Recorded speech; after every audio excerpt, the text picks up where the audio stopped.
Now, look at this man. Does he look at his team is currently up 16-0 away from home? This man, called Johan Neeskens, has already the largest win Mamelodi Sundowns have experienced by more than double and is not done yet. And the other man, the manager, owner, and former player Cornelius Brandt, has just brought on a striker to try and get one back. So in fact, 2 strikers have been introduced.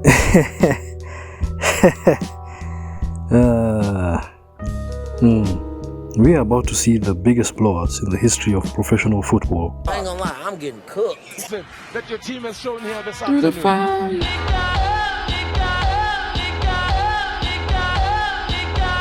look like pressure world.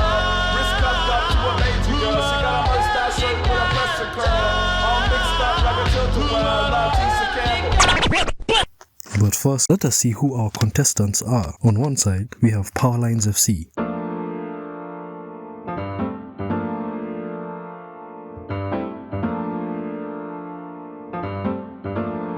Team based in Kimberley in the Northern Cape that play in the 3rd division of South African football.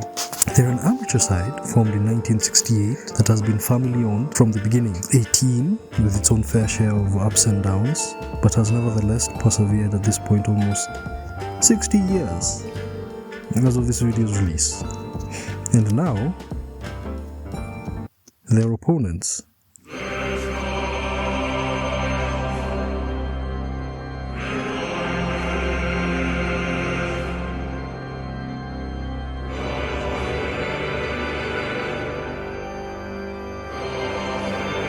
The champions of Africa, 8-time PSL champions in a row, 18 in total, 6-time Nedbank Cup winners, 4-time MTN 8 champions, a Telkom knockout champs, and 2-time African champions, the richest club in South Africa. You get the point. Mamelodi Sundowns are a team steeped in history, formed in 1964. Their iconic Brazilian colors earned them the nickname the Brazilians. They are based in Mamelodi, Pretoria, and they are a team that play in the top flight of South African football. Now, they haven't always been the most dominant team, because in this story, we are going back to 2012, where it had been 5 years without a league title and 4 without a trophy for Mamelodi Sundowns. They had always been a few steps behind the more dominant teams of the time, such as Orlando Pirates, Kaizer Chiefs, and Super Sport United, who each traded the league title between each other in that 4-5 year span. This, however, was going to be their year. They had strengthened the squad and looked to improve on their 4th place trophyless finish from the previous season, and had a pretty strong start to the season, only losing 3 matches out of their first 21 games, leading up to the reason we are here in the first place. Through the fire. But before that, how did these teams get here anyway?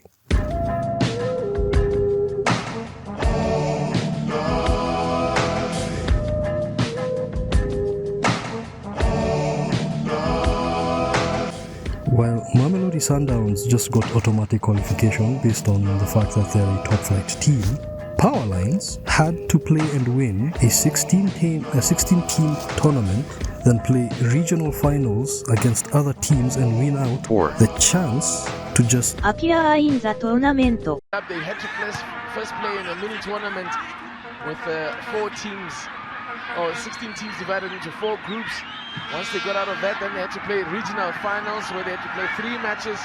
Played a team from Kakamas, they played a team from DR, then they played a team from Kuruman as well that they had to beat, and then only could they come and face Sundowns.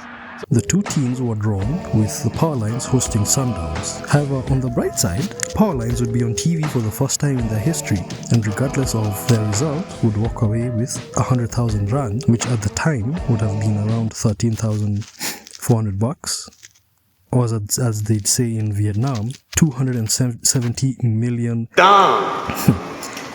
That being said, all the excitement around this fixture of the home fans and Powerlines players could not prepare anyone for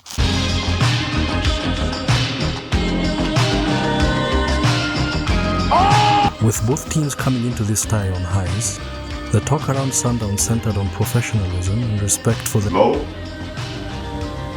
tier opponents, and not to showboat with theatrics. For those who don't know, South African football plays host to some of the most interesting displays of showboating known to man, woman, and the child. Swagged out football for the sake of swag. They look to humiliate their opponent by showing them that they are not just worth the effort. Like, take a look at this guy. Here he is, for no real reason, like his team is up like 4-2, right? And he's just having a ball. The Sundowns coach asked his players for professionalism, and given the result, I'm pretty sure everyone was hoping that they actually just showboated, because, oh boy, they professionaled way too hard on these holes. The game started pretty slow, with Powerlines putting up a fight for the first 5 minutes before the first goal went in, followed by a second and third about 7 minutes later. Not long after, Powerlines had an attempt of theirs saved, a cheeky chip from distance, and this looked like it was going to be a slightly tougher affair for the top flight side, as Powerlines just got to show the world how they got here. All that, however, meant nothing, as Sundowns very quickly got a fourth goal, opening the floodgates for the half. In less than 15 minutes, I think Sundowns are well capable of scoring 7 in this game. And boom, like a plane hitting the second tower, it was already 5-0. At this point now, the broadcasters felt the need to remind us that most of the players, obviously, because they don't earn a salary from playing football, so they have day jobs.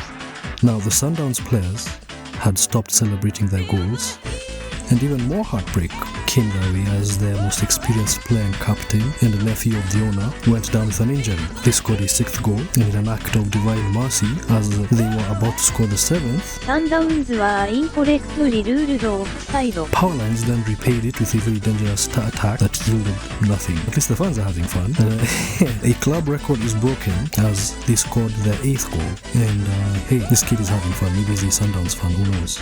2 more goals shipped before the whistle is blown, and it's halftime. Yes, how wondrous! The record margin of victory in African football is the 149-0 defeat by Malawi club as Adema over Stade Olympique Emailne, with the latter deliberately scoring endless own goals to protest a refereeing decision. Hello. A similar series of events to that of the first half happens, where Powerlines hold out a bit before Sundowns get the 11th goal of the game. One goal after another, and the fans are just too stunned to look away. 14-0, and we are rapidly approaching the largest win in South African football history. 15-0. High ball indeed. You are about to be a part of history, brother, and the opposing manager is now starting to feel a little happy. The commentator really wants Powerlines to score at least one goal, for the fans. Garcia! Oh, but the flag is up! Put that flag down, linesman! And his hopes dashed as the record is broken. 17-0. Dear God. There's more. No. There is not enough time for fanfare as the 18th goal is shipped in, and the scoreboard has now run out of space for the goal scorers' names. All this while the commentator exclaims is for nothing if Sundowns don't win the competition. A second act of divine mercy on Powerlines happens as Sundowns have a player incorrectly ruled offside. Again. Now you can smile. We now see the first smile on Johan Niskin's face after 23 goals. Stop! He's already dead! The ref decides to add extra time at the 88th minute, and finally, the final goal is scored, and the match ended with a minute to spare.